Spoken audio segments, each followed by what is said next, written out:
Excella Education Study in USA assured scholarship. Contact 9881 Shri आंजनेयं प्रसन्नांजनेयं प्रभादिव्यकायं प्रकीर्तिप्रदाय Anjaneya స్వామి భక్తుడిగా మారిన తర్వాత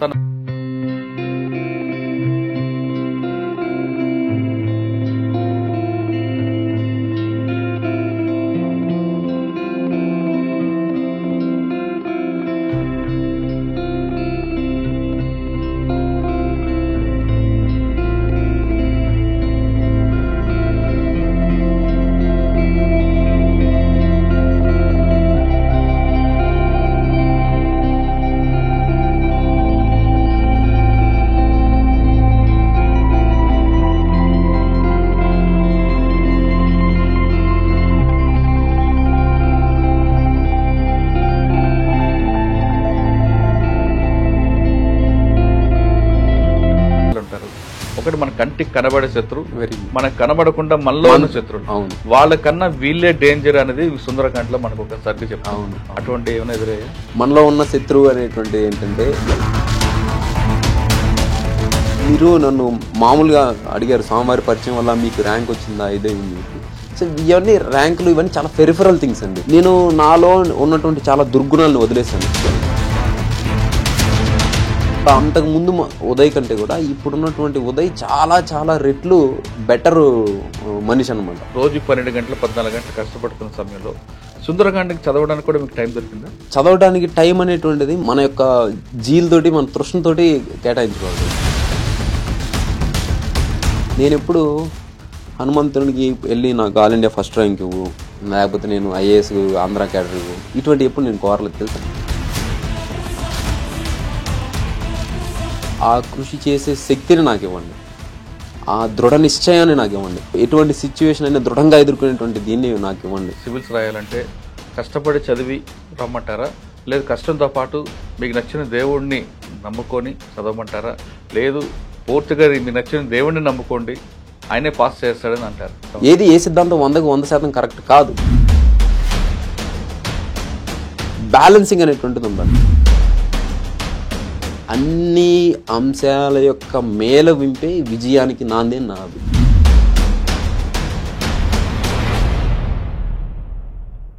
వెల్కమ్ టు ఐ డ్రీమ్. గతంలో ఆయన నాస్తికుడు, ప్రస్తుతం ఆంజనేయ స్వామి భక్తుడు. ఆయన జీవితంలో జరిగిన ఒక సంఘటన ఆయనకి భక్తుడిగా మారే అవకాశం కల్పించింది. సుందరాకాండ పారాయణం చేసిన తర్వాత అతను సివిల్స్ ర్యాంక్ సాధించారు. ఆయనే ఈ వారం మన గెస్ట్. పేరు ఉదయ్ కృష్ణారెడ్డి గారు. యూపీఎస్లో 780 ర్యాంక్ సాధించిన వ్యక్తి. ఆయనకి సుందరకాండ తర్వాత సివిల్స్ సాధించారా, లేదు ఆ అవమానం తర్వాత దాన్ని ఒక బలంగా మార్చుకొని ప్రిపేర్ అయ్యారా, భక్తుడిగా మారాల్సిన అవసరం ఎందుకు వచ్చింది అనే విషయాన్ని ఆయన తెలుసుకుందాం. సార్ నమస్తే. నమస్కారం అండి. మిమ్మల్ని చూస్తుంటే ఒక తమ్ముళ్ళలాగా ఉన్నావు, మీకు నువ్వు అని అనిపిస్తుంది, కానీ ఒక గెస్ట్గా మీకు మీరు అని అనిపిస్తుంది.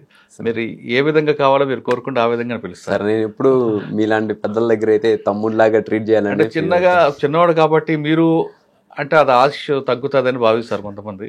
అందుకు మీకు నువ్వు అంటుంటే అప్పుడప్పుడు దాన్ని మీరు తప్పుగా అనుకోవద్దు, రైట్? ఇప్పుడు మనం గత ఇంటర్వ్యూతో చూసుకుంటే మీరు ఒక మంచి సబ్జెక్ట్ చెప్పారు. ఆంజనేయ స్వామి భక్తుడిగా మారిన తర్వాత నా జీవితాన్నే మార్చిందని. రేపు అంటే హనుమాన్ జయంతి వస్తుంది కాబట్టి ఆ స్వామికి ఒక భక్తుడిగా మీరు ఏమిస్తున్నారు? ఈ ఇంటర్వ్యూ స్టార్ట్ అయ్యే ముందు మా ప్రేక్షకులందరూ కూడా హనుమాన్ జయంతి శుభాకాంక్షలు. श्री आंजनेयं प्रसन्नांजनेयं प्रभादिव्यकायं प्रकीर्तिप्रदाय. హనుమానుడు అనగానే దానికి శక్తి, దాని యుక్తి, ఆయనకున్న తెలివితేటలు దానికి చెప్పలేం. మీ సంఘటనలో ఒక సీఏ అవమానం పడిన తర్వాత దాన్ని ఒక బలంగా, అవమానాన్ని మీరు చాలామంది దాన్ని కృషించిపోతుంటే మీరు దాన్ని ఒక బలంగా తీసుకుని, ఒక ఆయుధంగా తీసుకుని, దాన్ని ఒక పెట్టుబడిగా మార్చుకొని ముందుకు వెళ్ళారు. దాంతో నాస్తికుడిగా మీరు ఉండే వ్యక్తి ఆంజనేయ స్వామి భక్తుడిగా మారి వచ్చారు. మీరు చెప్తున్న దాంట్లో ఆ రోజు సుందరాకాండ అనే ఘట్టం గురించి చెప్పారు. సుందరాకాండలో 68 ఘట్టాలు. ఆంజనేయ స్వామికి టార్గెట్ సీతమ్మను తీసుకురావడం. ఆయన ఒక మహాసముద్రంలో నిల్చొని ఆయనకంతా శూన్యం కనిపిస్తుంది. ఆ సముద్రాన్ని ఎలా ఈదాలి అనే అంశాలను ఆయనకు అక్కడి నుంచి ఘట్టం స్టార్ట్ అవుతుంది. 68 ఘట్టాల్లో మీ జీవితంలో సుందరాకాండ అనేది ఏ ఘట్టంతో ఎక్కువ కనెక్ట్ అయింది? ముందుగా నా హిందూ ఆశీర్వాదాలు ఇచ్చినటువంటి ఆంజనేయ స్వామికి నేను సదా భక్తుడిని కృతజ్ఞత ఉంటాను. దీన్ని పరిశీలించినట్టయితే ముందు నేను చాలా materialistic, scientific, this rational approach ఇటువంటి వాటిని బిలీవ్ చేస్తూ ఉండేది. నా కాలేజీ ఫౌండేషన్ కూడా అటువంటి దృక్పథంతోనే జరిగిందనమాట. సో స్టూడెంట్ యూనియన్స్ వాటిలో ఉండటము, అదేవిధంగా మా లెక్చరర్స్ కూడా హేతువాదులుగా ఉండేటువంటి విధానం అనమాట. పెరిగినందుకు కమ్యూనిస్ట్ భావాలు, మా నాన్నగారు కూడా లారీ డ్రైవర్ అవటము. సో ఇటువంటి బ్యాక్గ్రౌండ్ నుంచి రావడం వల్ల నాకు ఈ హేతువాదం ఏముంటది, దేవుడు ఏమీ లేదు, మొత్తం మన చేతుల్లో ఉంటుంది సో అనేది ఒక భావన దృఢంగా ఉండేది. అదే దృఢత్వంతో నేను ఆ అవమానం జరిగిన తర్వాత నేను అంత శక్తిని కూడా తీసుకొని అన్నీ చేసి ఫస్ట్ అటెంప్ట్ ఇంటర్వ్యూకి వెళ్ళడం ఇట్లాంటివి జరిగినాయి. కానీ నా ఎఫర్ట్స్, నా బిలీఫ్ సిస్టము, నాకున్న రిసోర్సెస్, నా ఎనర్జీ అన్నిటిని ఒక డైరెక్షన్లో పెట్టి నేను ఆ లక్ష్యం కోసం 1 కాదు 2 కాదు 3 సార్లు 4 సంవత్సరాల కాలంలో 3 సార్లు మళ్ళీ బౌన్స్ బ్యాక్ అవటం, లక్ష్యం వైపు వెళ్ళటం అటువంటివి జరుగుతున్నాయి. కానీ సక్సెస్ మాత్రం రావట్లా. దానికి తోడు ఈ సైంటిఫిక్ అప్రోచ్ ఇటువంటివి ఉండటం ద్వారా మనకి ఆ డిప్రెషన్ ఇటువంటి వాటిని మనం సైంటిఫిక్గానే అనలైజ్ చేయడం జరుగుతుంది. ఓకే, డిప్రెషన్ అంటే కొన్ని కెమికల్స్ వస్తాయి, బ్రెయిన్లో ఇది జరుగుతుంది, ఆ ఫంక్షన్ ఈ ఫంక్షన్, ఇదే అప్రోచ్ ఉండేది. కానీ నాకు నా జీవితంలో ఈ ఆంజనేయ స్వామి పరిచయం అనేటువంటిది ఒక యాదృచ్ఛికమైనటువంటి సంఘటనగా జరిగింది. మనకి అశోక్ నగర్లో మనకి లేబర్ కమిషనర్ ఆఫీస్ గారి ఎదురు ఒక ఆంజనేయ స్వామి టెంపుల్ ఉంటుంది, ఇది స్వయంభూ ఆంజనేయ స్వామి టెంపుల్. అక్కడ ఏంటంటే అక్కడ ప్రతి గురువారం మండి జరుగుతుంది అనమాట. సో నేను మండికి ఫ్రూట్స్, వెజిటేబుల్స్ అవి కొనుక్కోవడానికి అట్లా వెళ్ళేదన్నమాట. వెళ్ళిన క్రమంలో అక్కడ ఒక వెహికల్ పూజ జరుగుతుంది టెంపుల్ ఎదురుగా. జరుగుతుంటే అక్కడ ఒక అయ్యవారు పూజ చేస్తూ ఉన్నారు. సో నేను అనుకోకుండా ఆయన్ని డాష్ కొట్టడం జరిగింది. ఆ క్రౌడ్ ఎక్కువ ఉంటుంది కాబట్టి ఆ క్రమంలో డాష్ కొట్టడంతో సరే ఆయన కొద్దిగా తుల్లి అటు పడబోయారు. నేను పట్టుకున్నా, ఇది చేశాను. ఆయన ఇట్లా చూసి కోప్పడలేదు. ఆయన ఫస్ట్ పడకుండా ఇట్లా చూసి నవ్వారు. నాకు అసలు ఆయనకి పరిచయం లేదు, నేను ఆయనకి పరిచయం లేదు. అందులోనే మనం ఎవరన్నా డాష్ కొట్టో లేదా ఆయనకి పడ్డప్పుడు లేకపోతే ఇట్లా ఉన్నప్పుడు సహజంగా ఎట్లా చూస్తానంటే ఎవర్రా నువ్వు అన్నట్టు చూస్తాం. నేను సారీ అంటే నువ్వు రేపు వచ్చి కనిపించు అని అన్నారు. నేనా అన్నా అంటే నువ్వే అన్నారు. నేను మీకు తెలియదు కదా సార్ అంటే లేదు నువ్వు వచ్చి కనిపించు అన్న. కానీ నేను వెళ్ళాలా నెక్స్ట్ రోజు, మనం సర్లే ఆయన ఏదో అన్నట్టు. కానీ తర్వాత మళ్ళా ఇంకొకసారి నేను ఆ ఎదురులో రాజీవ్ స్వీట్స్ అని ఒక గల్లీలో ఉంటుంది అనమాట. సో ఆ స్వీట్స్ దగ్గర పానీపూరి వాటి తినడానికి వెళ్తే మళ్ళీ ఆయన ఎదురు వచ్చారు. అది మళ్ళీ ఇంకొక 1 వీక్ తర్వాత ఎదురు వచ్చి నేను కనిపించమన్నా కదా, రమ్మన్నా. సరే ఏదో పిలిచాడు కదా, సరే పెద్ద ఆయన అని చెప్పి వెళ్ళాను అనమాట. వెళ్తే ఆ రోజు శనివారం. వెళ్ళిన తర్వాత నువ్వు ఒక లక్ష్యం అనుకున్నావు అనుకో, దానికి కష్టపడుతున్నావు అనుకో, దానికి వెళ్ళే మార్గం కూడా నీకు అనుకూలించాలి. సో నీ నమ్మకం కూడా అనుకూలించాలి. ఏదో నువ్వు దాంతో ఇబ్బంది పడుతున్నట్లుగా నాకు అనిపించింది.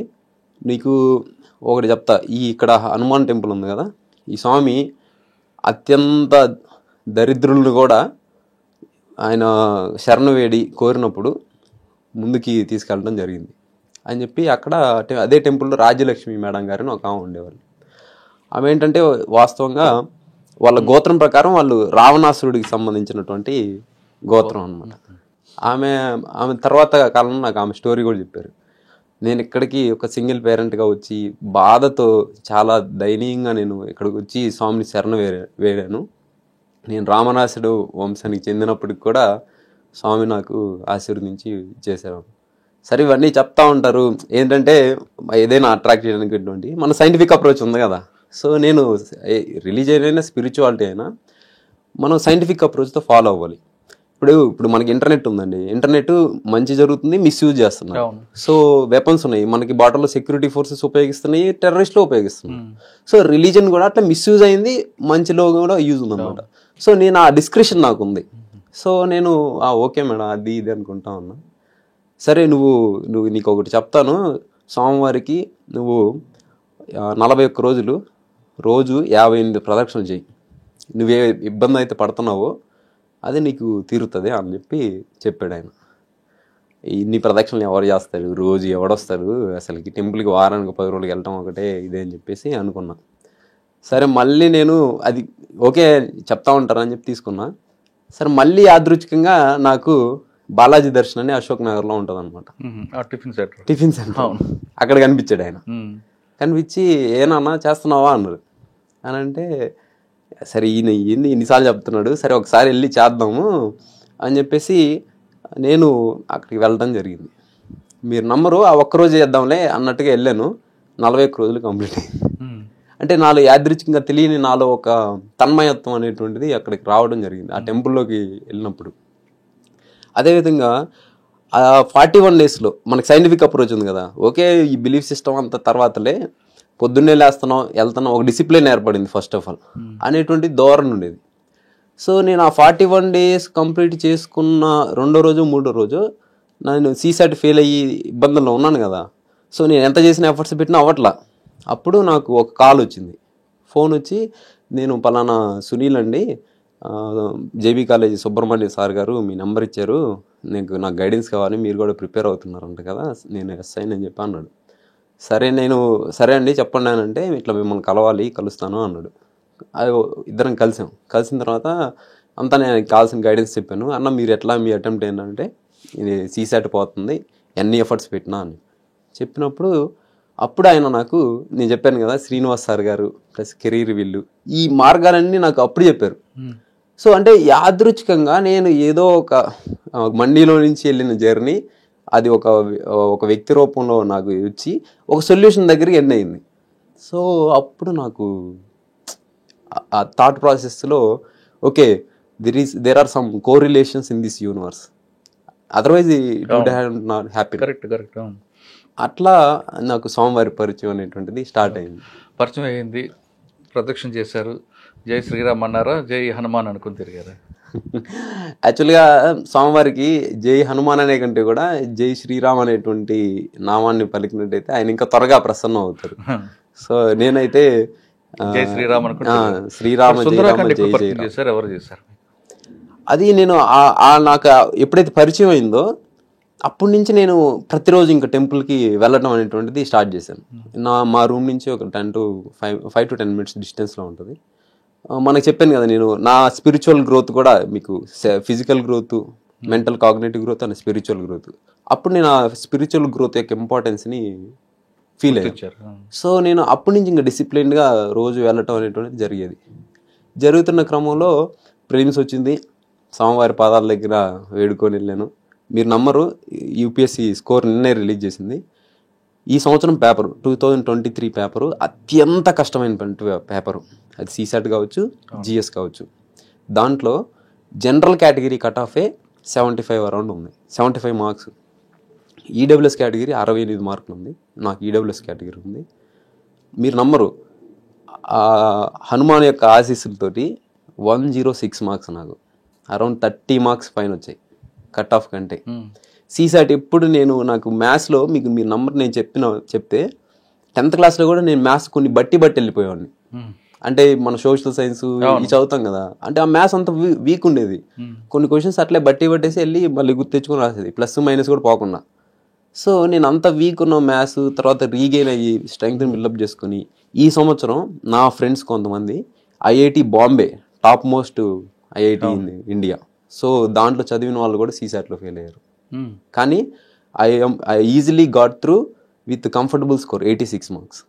సూపర్. సో అంటే మీరు ఈ కోరిలేషన్స్ అని యాదృచ్ఛికం అంటారా? అనలేము. అంటే కోరిలేషన్స్ అని 1ో 2ో అయితే జరగచ్చు యాదృచ్ఛికంగా. ఒకే మనిషి పదే కనిపించడం, మనం అంటే ఒక ఉపాసన అనేటువంటిది, సాధన అనేటువంటి చేసిన తర్వాత అది ఎండ్ అయిన తర్వాత మనకి ఇటువంటి పరిచయాలు జరగటం, దాంట్లోనూ కష్టమైనటువంటి దాంట్లో మనం ఈజీ దాంట్లో పాస్ అయ్యామంటే సరేలే ఫ్లూక్లో వెళ్ళిపోయాం అనుకోవచ్చు. బట్ కష్టమైన దాంట్లో విత్ కంఫర్టబుల్ మార్జిన్ పాస్ అవటం.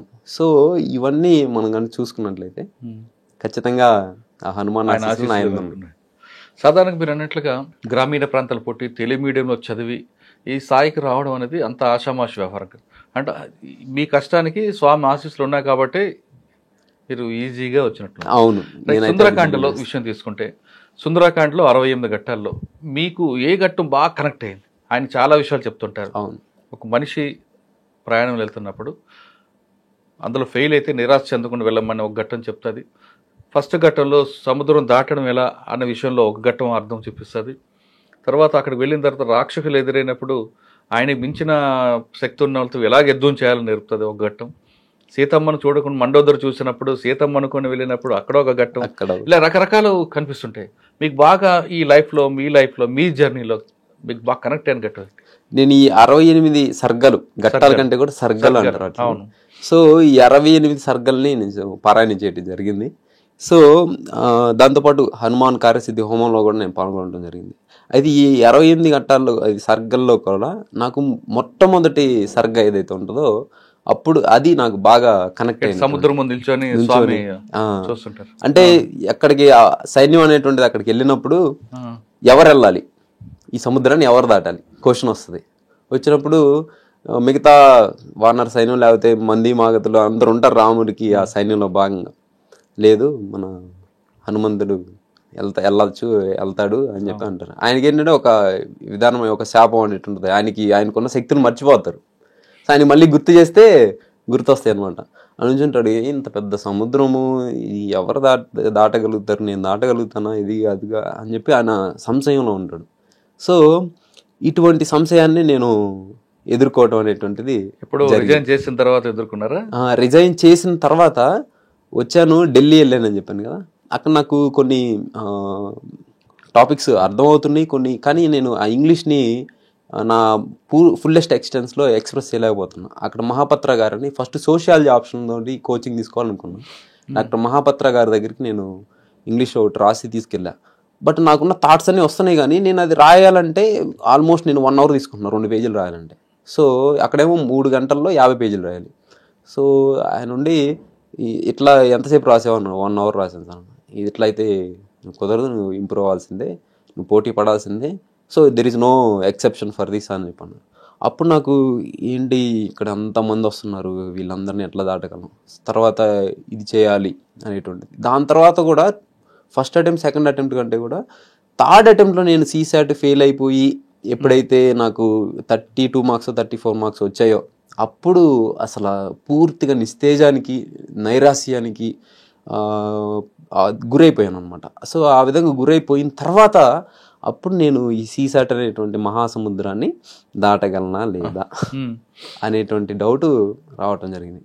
తర్వాత ఆయనకి గుర్తు చేస్తారు కదా, నువ్వు ఇంత శక్తివంతుడివి, అంత బలవంతుడివి, ఈ విధంగా నీకు చేయగలవు, నువ్వు ఆ విధంగా చేయగలవు అన్నప్పుడు అప్పుడు నాకు సునీల్ పరిచయం అయ్యి, అన్నా మీరు ఫస్ట్ అటెంప్ట్లోనే అక్కడ దాకా వెళ్ళారంటే మీరు సీసాట్ పాస్ అయితే అంటే ఈ సముద్రాన్ని దాటితే మీరు లక్ష్యాన్ని చేరిపోతారు. సో దానికి ఈ విధంగా చేయాలి, ఆ విధంగా చేయాలి, మీరు రూరల్ ఏరియా నుంచి వచ్చారు, తల్లిదండ్రులు లేకపోయినా ఇట్లా ఇంత దూరం వచ్చారు కాబట్టి ఇది మీరు చేయగలరు, ఇది ఈ విధంగా చేయండి అని చెప్పి ఆ మార్గాన్ని చేయడం జరిగింది. అంటే మీకు మొదటిసారిగా అక్కడ అదిరేయండి. తర్వాత సముద్రం దాటి వెళ్ళారు, సీసాట్ పాస్ అయ్యాను, మెయిన్స్కి వచ్చారు. మెయిన్ సీతమ్మని మీరు వెతుక్కుంటూ వెళ్ళారు. సీతమ్మ కానీ అనుకుని మండోదరికి వెళ్ళారు. అప్పుడేమో అది ఎదురైంది. అప్పుడు ఆ మండోదరి అనేటువంటి మండోదరిని చూస్తారు ముందు హనుమంతుడు. చూసి ఆ సీతమ్మ అనుకొని అది ఒకటి ఉంటుంది, వాళ్ళ ముచ్చుట్టి గంతులు పెట్టి అని ఉంటది ఒకటి అనమాట, ఒక రామారావు గారు పాడిన పాటలు. అబ్బా అయిపోయింది, ఇంకా సీసాట్ కొట్టేశాను, ఇంకా లాస్ట్ టైం ఇంటర్వ్యూకి వెళ్ళా కదా, ఈసారి ఎస్ఐ ఇవన్నీ బాగా కూడా చేసేస్తాను అన్నట్టు ఉండేది. కానీ ఫీవర్ వచ్చింది. మెయిన్స్ జరిగినప్పుడు నాకు ఆల్మోస్ట్ 12 days ఫీవర్ వచ్చింది అనమాట. అరే నేను హనుమంతునిలాగా బాగా ఇదయ్యాను, సంతోషపడ్డాను, నాకు ఇబ్బంది అయింది. సో సిలబస్ వెనకబడిపోయింది. ఇది ఆ టైంలో నాకు శ్వేత అని మా ఫ్రెండ్ ఒక ఆమె, మా మెండా వెంకటేష్ అని ఒక అన్న ఉన్నారు, వాళ్ళ ద్వారా నాకు ఆమె పరిచయం అవటం జరిగింది. సో ఆమె కూడా పిఎస్ఐఆర్. సో నా వర్క్ ఉంది కదా ఈ ఫీవర్ వచ్చిన టైంలో, ఆ వర్క్ అంతా ఆమె అసైన్ చేసేసి చేయటం జరిగింది. సో ఆమె నాకు చాలా ఓపిక్గా ఆమె ఎగ్జామ్ అన్నంత ఇదిగా నాకు మొత్తం క్లాసెస్ అన్ని చూసి విని రాసి ఇవ్వటం జరిగింది.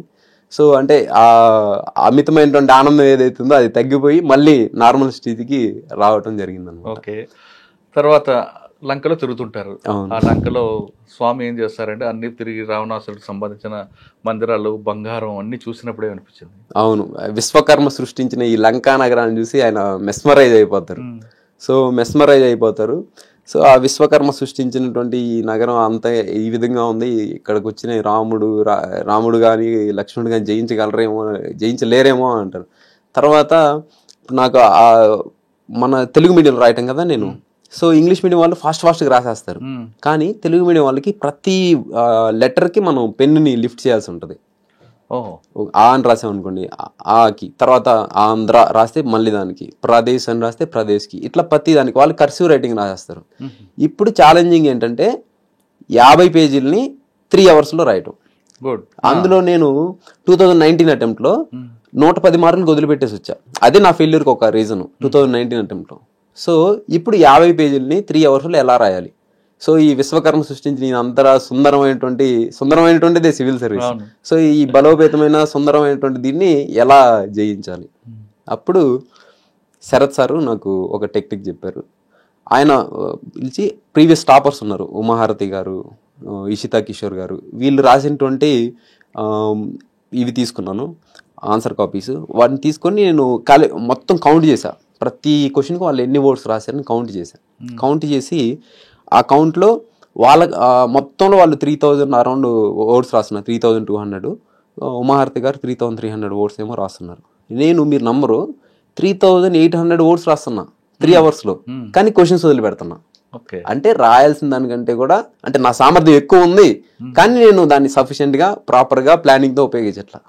సో మళ్ళీ హనుమంతుడి గారికి రాముని యొక్క పరాక్రమం, తర్వాత లక్ష్మణుని యొక్క ధీరత్వం, విధేయత ఇవన్నీ గుర్తొస్తాయి. వీళ్ళు అవలేలకు చేయిస్తారులా అంటారు. సో నేను దాన్ని అనలైజ్ చేసుకున్న తర్వాత నాకు ఆ విధమైనటువంటి ఆలోచన వచ్చింది. ఓకే, హనుమాన్ లంకకు వెళ్ళే సమయంలో రాక్షసుడితో యుద్ధాలు జరుగుతాయి. అవును.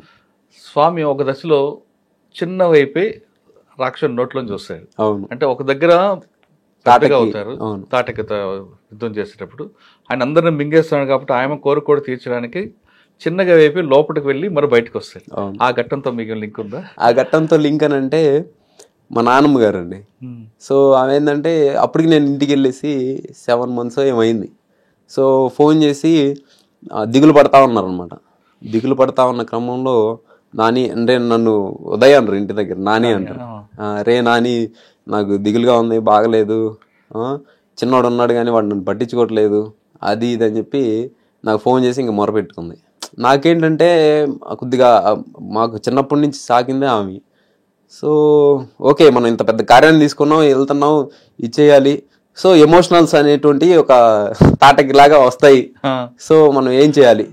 సో ఇంకప్పుడు ఏం చేసామనంటే, మీరు అన్నట్టు హనుమంతుడు, ఇంత పెద్ద హనుమంతుడు ఇంత చిన్నవాడికి ఎలా మారారు?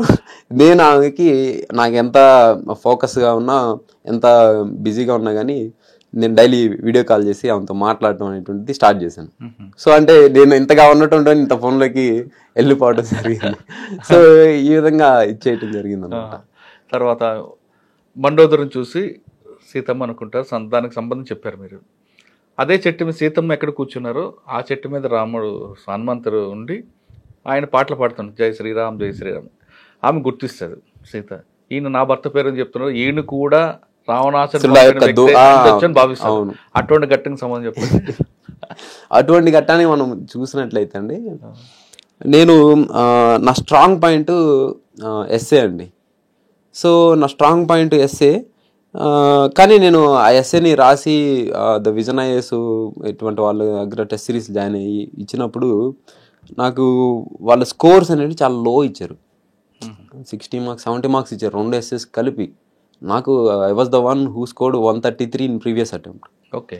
సో అట్లా ఇచ్చినప్పుడు అరే నేను మళ్ళీ ఇక్కడ ఫ్లంక్ అయిపోయాను, అంటే నా ఎస్ఏ ఎబిలిటీస్ అన్నీ పోయాయండి, అది ఇది అని చెప్పి నేను భావిస్తూ చేయటం అనేటువంటిది జరిగినప్పుడు ఓకే, నేను నిజంగానే ఫ్లంక్ అయిపోయాను, డౌన్ఫాల్ అయిపోయానేమో అనిపించింది. సో అప్పుడు ఓకే, నా స్ట్రెంగ్త్ ఇంతేనా ఏంటి. తర్వాత మళ్ళీ ఇంకొక 2 ఎస్ఏలు రాసి మళ్ళీ ఇంకొక మెంటర్ ఆయనకు కూడా చూపించాను, ఆయన కూడా నాకు 90 మార్క్సే ఇచ్చారు. సో అప్పుడు నేను ఏంది నిజంగానే నేను ఇట్లా ఇదేమో అని చెప్పేసి, సీతమ్మ గారు ఎట్లయితే రావణాసుడు యొక్క దూత అనుకొని ఆ స్ట్రెంగ్త్ వీళ్ళు దుష్ట ఇదే అనుకున్నారో, నేను నాలో ఆ ఎబిలిటీ పోయిందేమో అని చెప్పి అనుకోవటం జరిగింది. కానీ తర్వాత మళ్ళీ లోకనాథన్ అని ఒక అన్న ఉన్నారు తెలుగు మీడియంలో, ఆయన 152 మార్క్స్ ఇచ్చారు. సో ఆయనకు ఒకసారి ఎస్ఏ రాసి పంపించడం జరిగింది. సో ఆయన మళ్ళీ నాలో ఉన్నటువంటి రియాలిటీని బయటకు తీసి ఎక్స్ప్లోర్ చేశారు. సో ఈ చిన్న చిన్న మిస్టేక్స్ వీటిని రెక్టిఫై చేస్తే నువ్వు సెట్ అయిపోతావు సో అని చెప్పి, అప్పుడు మళ్ళీ నాలో ఉన్నటువంటి యాక్చువల్ హనుమంతుని నేను గుర్తించుకోవడం జరిగింది అనమాట. సో ఇది కూడా నేను అట్లా రిలేట్ చేసుకోగలను. రాముడికి సంబంధించి ఉంగరం తీసుకెళ్ళి హనుమంతుడు సీతమ్మకి ఇస్తారు, అప్పుడు ఆమెను గుర్తిస్తారు. ఆనందం చెప్పండి. అది ఎట్లానంటే అండి, రిటైర్డ్ ప్రొఫెసర్ గారు అంజిరెడ్డి సార్ అని ఉన్నారండి, ఆచార్య నాగార్జున యూనివర్సిటీ దానికి సంబంధించి. సో నాకేంటంటే ఈ ఎగ్జామ్ పట్ల, పొలిటికల్ సైన్స్ పట్ల, వీటి పట్ల అపోహలు ఉండేవి. మా లెక్చరర్ గారు కూడా వి సుబ్రహ్మణ్యం గారు ఉన్నారు. సో నేను ఏంటంటే లాస్ట్ టైం నాకు ఈ పొలిటికల్ సైన్స్లో పేపర్ 1లో తక్కువ మార్క్స్ రావడం జరిగింది. సో నేనేం చేశానంటే వాటిని రాసి తీసుకొని వెళ్ళి పీర్ గ్రూప్కి వాళ్ళకి చూపించాను. కానీ ఈ అటెంప్ట్లో నాకు అంజరెడ్డి సార్ గారు పరిచయం అవ్వడం జరిగింది. సో నేను సార్కి కొన్ని క్వశ్చన్స్ రాసి పంపిస్తే, you are writing so excellent answers, so నువ్వు దీన్ని ఇదే టెంపోని నువ్వు కంటిన్యూ చేయి, నువ్వు ఇది చేయమాక అని చెప్పారు. సో అంటే నాకు దొరికినటువంటి ఆ వజ్రమా, లేకపోతే మీరు అంటారు కదా అంగులిక్కం అనేటువంటిది అంజరెడ్డి సార్ రూపంలో నేను చేసుకుంటాను. ఇంకోటి మీకు చెప్పాలంటే, ఇప్పుడు మీ ఐ డ్రీమ్ వేదికగా నా యొక్క కథనాన్ని, నా యొక్క జర్నీని ఎక్కువ మందికి పరిచయం చేసి ఇన్స్పైర్ చేశారు. సో నన్ను 10 మందిలో అవమానం చేసినటువంటి ఒక ఇప్పుడు ఆంజనేయ స్వామి గారిని కూడా ఇట్లా నిండు సభలో తోకకి నిప్పంటించి అవమానపరుస్తారు అనమాట. సో ఆయన ఈ లంకని దహనం చేసేస్తారు.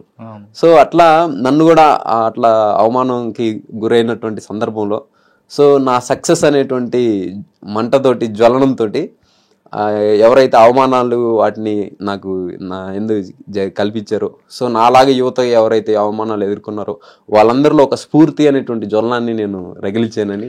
అంటే స్వామి ఆ విధంగా చేయడం వల్ల మనలో అహంకారాన్ని కూడా తగ్గించామనుకోవచ్చు కదా. అహంకారం అవును, అహంకారాన్ని ఆయన దహనం చేసి. సో రావణుడి యొక్క లంకా దహనం అంటే లంకా ప్రాంతాన్ని కాదు, రావణుడి యొక్క లంకా అహంకారాన్ని జ్వలింపజేశారు. ఇది ఎక్కడే కాకుండా అందులో చాలా విషయాలు చెప్తుంటారండి సుందరకాండలో. మీకు మనం మాట్లాడిన సర్గిలో కొన్ని మాట్లాడుకున్నాం, 68లో మనం 10 మాట్లాడాం.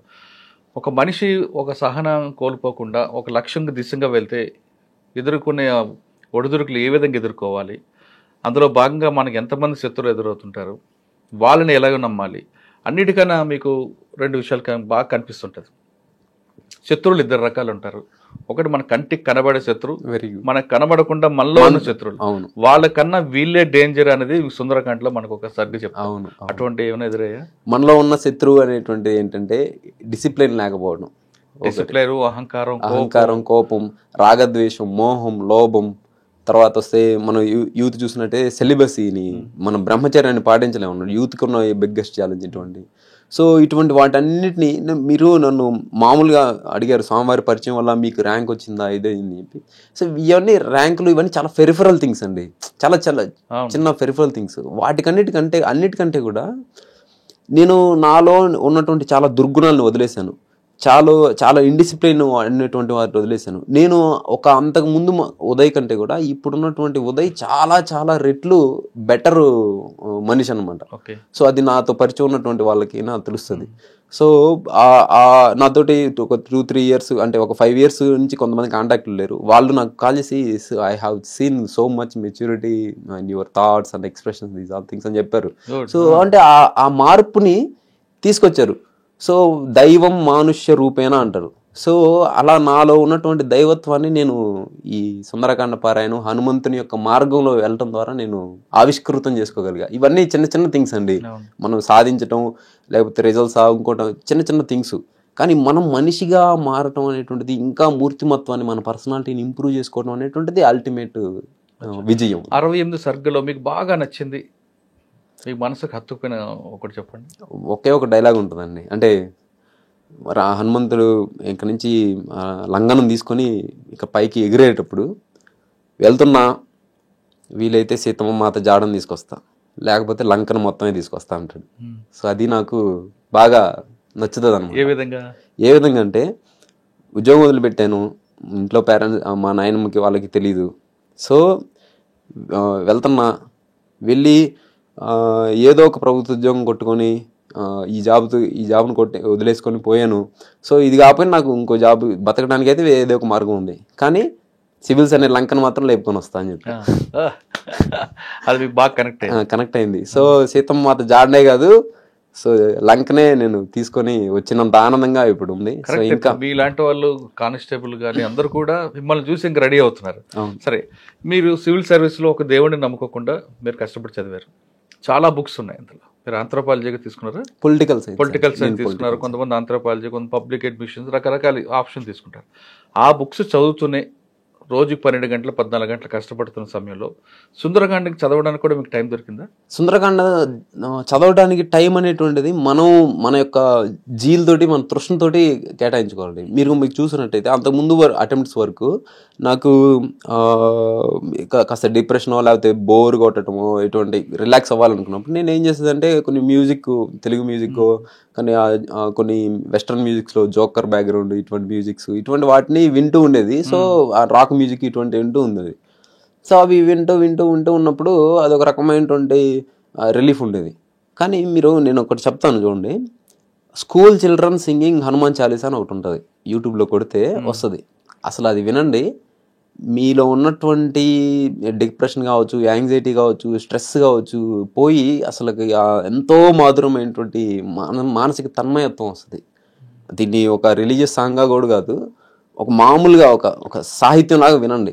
అసలు ఎంత తన్మయం వస్తుందో అది మీరు ఒకసారి మీ ఇంటర్వ్యూ అయిన తర్వాత మీరు వింటే అసలు ఆ తన్మయత్వం అనేది మీకు చెప్పలేనంత తన్మయత్వం. మీరు సుందరకాండని ఒక రోల్ మోడల్గా తీసుకుని, ఒక గైడ్గా తీసుకుని ఫాలో అయ్యారు. చాలామంది కూడా అదేవిధంగా వాళ్ళకి నచ్చిన మతస్థుల్లో కానీ వాళ్ళకి నచ్చిన దేవుళ్ళు కానీ చదువుకుంటే ఇదే స్కోర్ వస్తుంది అంటారా? చాలా మంచి క్వశ్చన్ అడిగారండి. So I really appreciate for this question.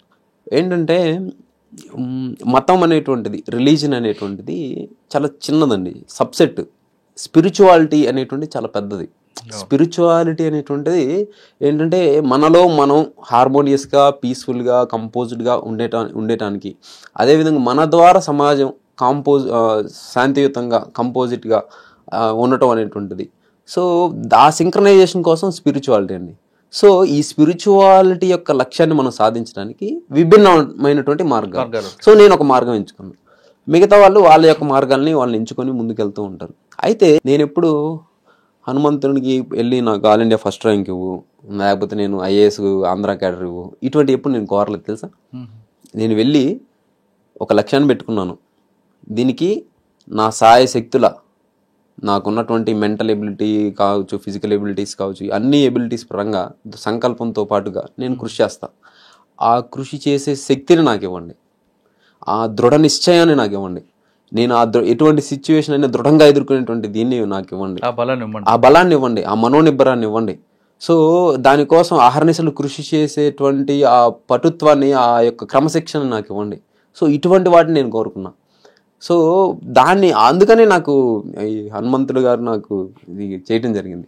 మిగతా వాళ్ళు కూడా మనం ఏ పని చేయకుండా మీ ఒక దీపం ఉంటుంది గాల్లో పెడతారు. కొంతమంది అది చెప్తున్నా, గాల్లో దీపం పెడతారు, దేవుడా నువ్వే దిక్కు అంటూ, లేదని నాకు సివిల్స్ రావాలి, నేను నాకు ఐపీఎస్ క్యాడర్ కావాలి, ఐఏఎస్ క్యాడర్ కావాలి, అది కూడా నేటివ్ ప్లేస్ల క్యాడర్ కావాలి.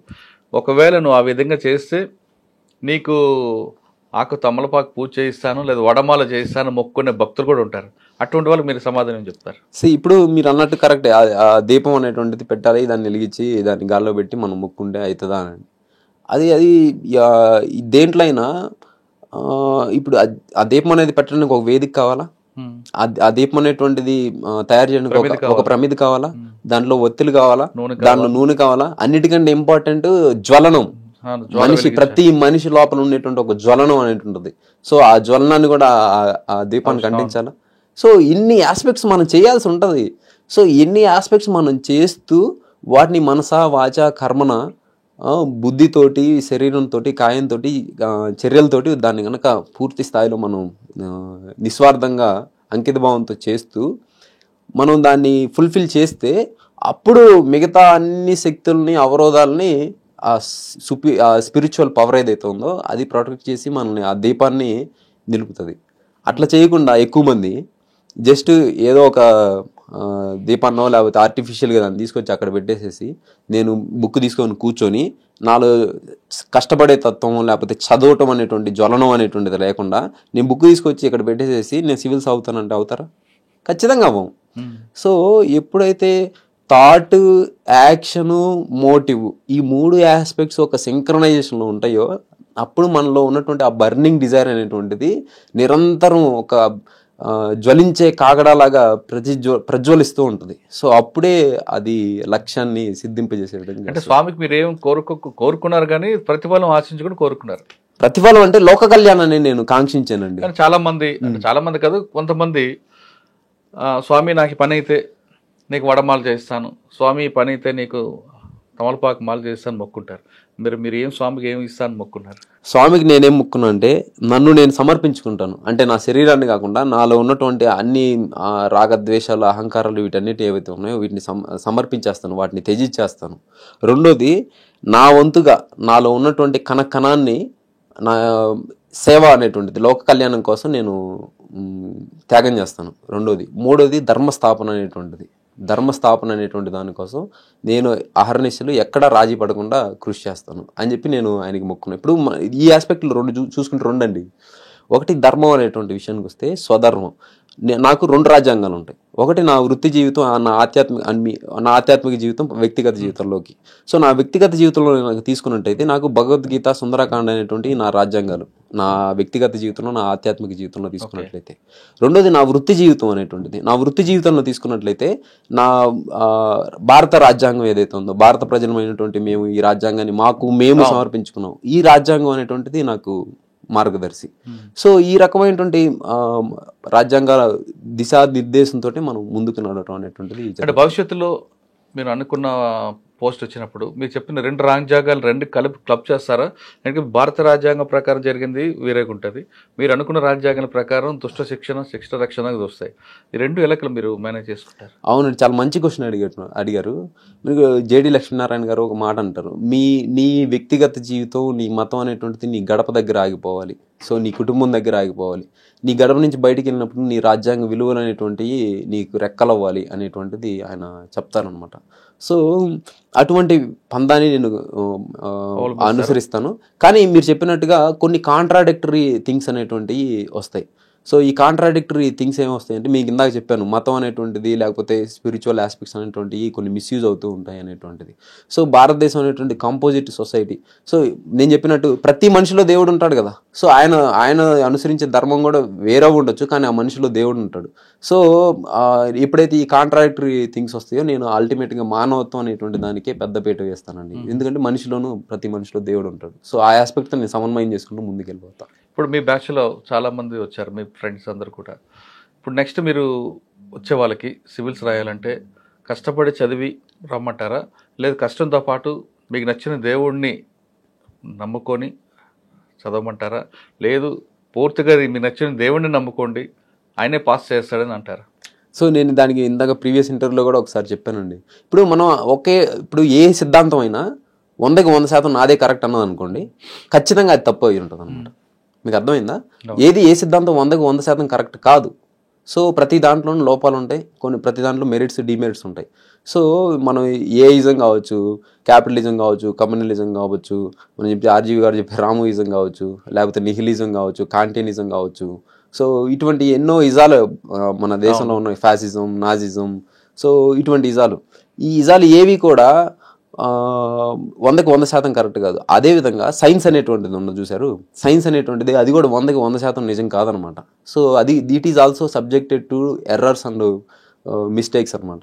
సో నేనేం చెప్తానంటే బ్యాలెన్సింగ్ అనేటువంటిది ఉండాలి.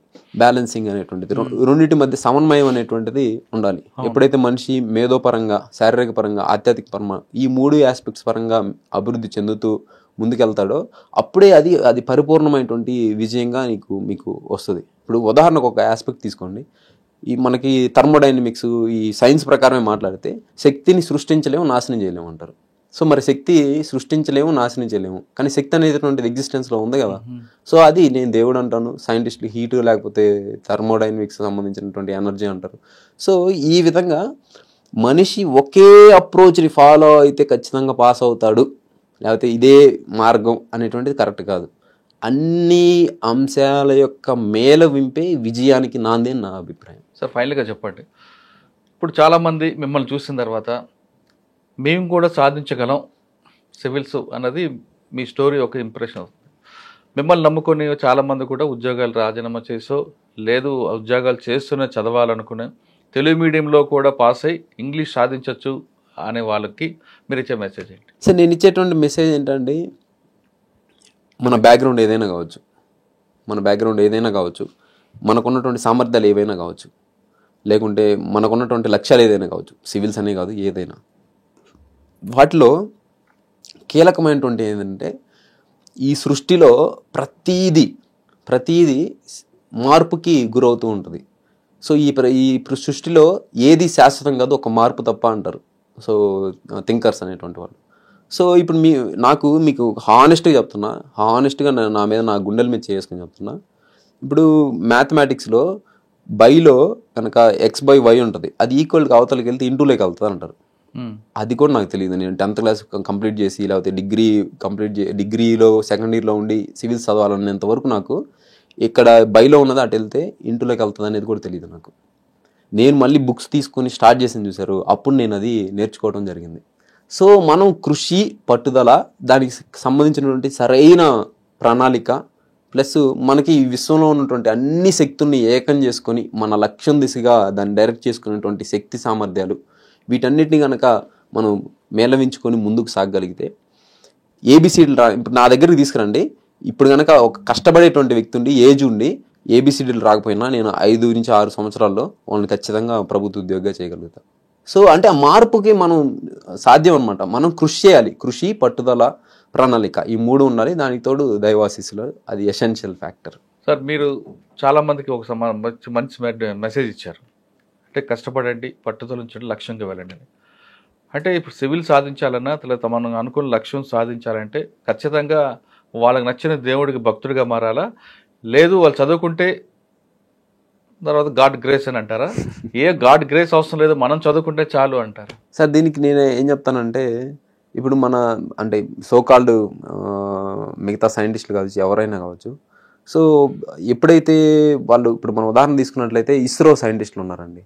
సో వాళ్ళు చేసే అన్ని శ్రమ, వాళ్ళు చేసే చార్ట్లు, బ్లూ ప్రింట్స్, తర్వాత ట్రయల్స్ అన్నీ చేసేస్తారు. కానీ ఆ ఇస్రో ఎప్పుడైతే మన శ్రీహరికోట నుంచి లాంచ్ ప్యాడ్లో నుంచి లాంచ్ చేస్తారో దానికి ముందు రోజు అక్కడ చంగాలం దేవాలయమో ఏదో ఒక దేవాలయం ఉంటుంది. సో అక్కడికి వెళ్ళేసి అక్కడ బ్లెస్సింగ్స్ తీసుకోవడం, పూజలు, వెంకటేశ్వర స్వామి దగ్గర కూడా తీసుకుంటారు. సో తీసుకోవడం అనేటువంటిది జరుగుతుంది.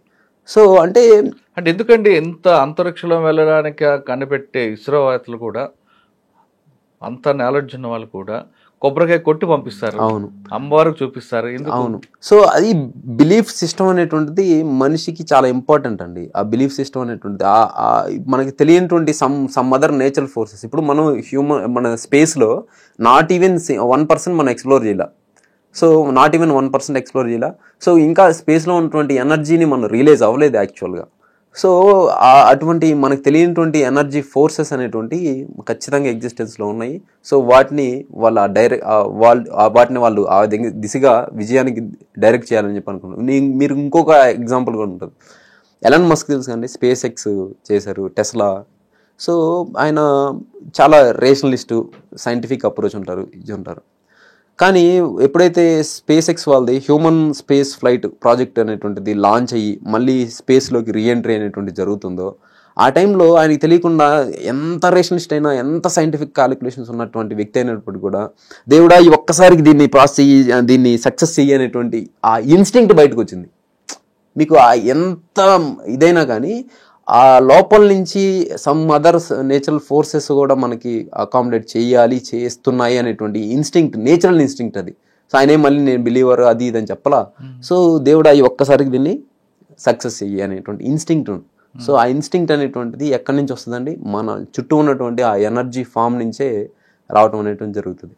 మీకు ఇంకోటి కూడా చూడండి, మనకి ఒబామా గారు ఉంటారు. ఒబామా గారు పెద్ద అంటే అమెరికాకి ఒక ప్రెసిడెంట్గా పనిచేశారు. ఆయన ఈ రోజుకి మీకు ఒక ఇంటర్వ్యూలో చెప్తారు, ఎప్పుడు హనుమాన్ని ఆయన పాకెట్లో క్యారీ చేస్తారనమాట. సో అది ఉంటే నాకు ధైర్యం ఉంటుంది, నాకు ఒక ఫ్రెండ్ గిఫ్ట్గా ఇచ్చారు. సో అదొక రకమైనటువంటి స్థైర్యం వస్తుంది అనేటువంటిది. సో మనం we cannot ignore that the spiritual presence and metaphysical forces అనమాట.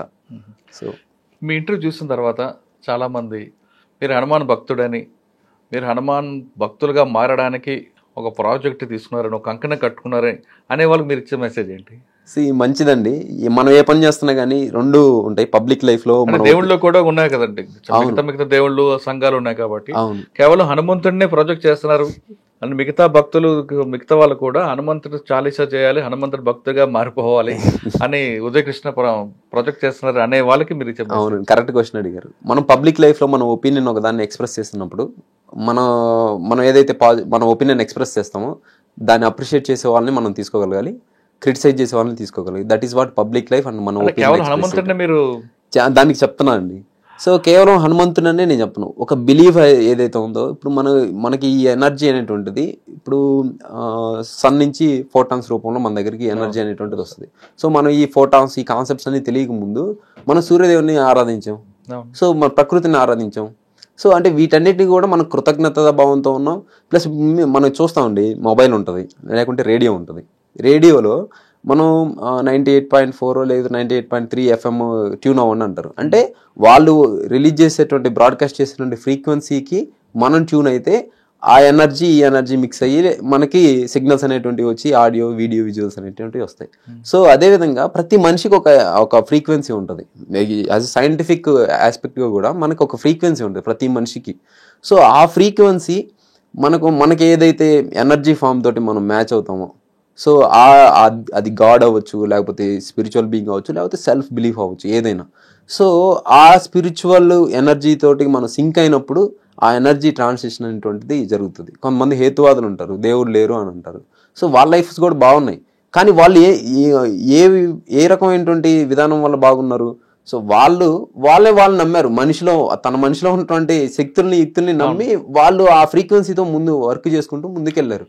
సో నేను ఆ ఆస్పెక్ట్ చేసినప్పటికి కూడా నా ఫ్రీక్వెన్సీ ప్రకారం నేను ముందుకెళ్ళాలంటే నాకు some other form of energy అనేటువంటిది అవసరం అవుతుంది. సో నేను అదే చెప్తా, కేవలం హనుమంతుడే కాదు, వాళ్ళకి నచ్చిన దేవుళ్ళని నమ్మాలంటే. వాళ్ళు నచ్చినటువంటి కొంతమంది పనియే దైవం ఉంటుందండి. నేనున్నాను, మార్నింగ్ లేస్తాను. మీరు మార్నింగ్ లేసి నాకు జన్మనిచ్చినటువంటి తల్లిదండ్రులకి, నన్ను పెంచి పెద్ద చేసినటువంటి మా నాయనమ్మకి, అదేవిధంగా నాకు విద్య చెప్పినటువంటి నా గురువులకి, అదేవిధంగా నాకు చుట్టూ ఈ విధమైనటువంటి సహకారాన్ని లేచిన దగ్గర నుంచి నిద్రపోయేంత వరకు సహకారం అందించే నా చుట్టుపక్కల ఉన్నటువంటి వాతావరణానికి, ప్రజలకి, వాళ్ళందరికీ నేను కృతజ్ఞత చెప్పుకుంటూ స్టార్ట్ చేస్తాను. సో నా దృష్టిలో తల్లి, తండ్రి, గురువు, దైవం అండి. సో అల్టిమేట్ చివరి స్థానం దైవానికి ఇచ్చారు. తల్లి, తండ్రి, గురువు వీళ్ళందరూ కూడా దైవాలే. సో వీళ్ళందరూ కూడా మనం ఎప్పుడైతే రెస్పెక్ట్, దైవాన్ని ప్రపంచాన్ని పరిచించి తల్లిదండ్రులు కాబట్టి ముందు వాళ్ళని మీరు స్మరించుకుంటాను. ప్రతిరోజు నేను ఆ స్మరించడం అనేటువంటిది జరుగుతుంది. కానీ నేను ఇది లేట్గా రియలైజ్ అయ్యా. తల్లి, తండ్రి, గురువు వాళ్ళని రియలైజ్ అయ్యాను, నన్ను నేను రియలైజ్ అయ్యాను. చివరిలో ఆ దైవం అనేటువంటి ఆస్పెక్ట్ ని లేట్ గా రియలైజ్ అయ్యాను. సో అది నేను చెప్పేది. ఎవరికైనా అది డాక్టర్స్ ఏమంటారు, ప్లాసిబో ఎఫెక్ట్ అంటారు. సో అది ఒక అనిర్వచనీయమైనటువంటి భావన అండి, ఆ స్పిరిచువల్ ఎనర్జీ అనేటువంటిది. అది ఎనర్జీ సాధన చేసినటువంటి వాళ్ళకే అర్థమవుతుంది. ప్రతి మనిషి లక్ష్యం సాధించాలంటే కృషి, పట్టుదల, ప్రణాళిక, ఈ 3 అంశాల మీద ఎక్కువగా దృష్టి ఫోకస్ పెడితే ఖచ్చితంగా అనుకున్న లక్ష్యాన్ని చేరుకుంటారు. ఈ 3 పెడితే దేవుడు కూడా మేము కాపాడుతారు. కానీ ఈ 3 పెట్టకుండా దేవుడా నువ్వే నా దిక్కు అంటే మాత్రం ఎవరు ఏం చేయలేరంటూ ఉదయకృష్ణారెడ్డి గారు చెప్తున్నారు. ఆయన దేవుణ్ణి మొక్కున్నారు, నమ్మారు. కానీ ఆయన కోరుకుంది తన వ్యక్తి కోసం కాకుండా అందరూ బాగుండాలి, అందులో నేనుండాలి అనే నానుడితో వెళ్ళారు. కాబట్టి ఆయనకి హనుమానుడు ఖచ్చితంగా సహకరించారు.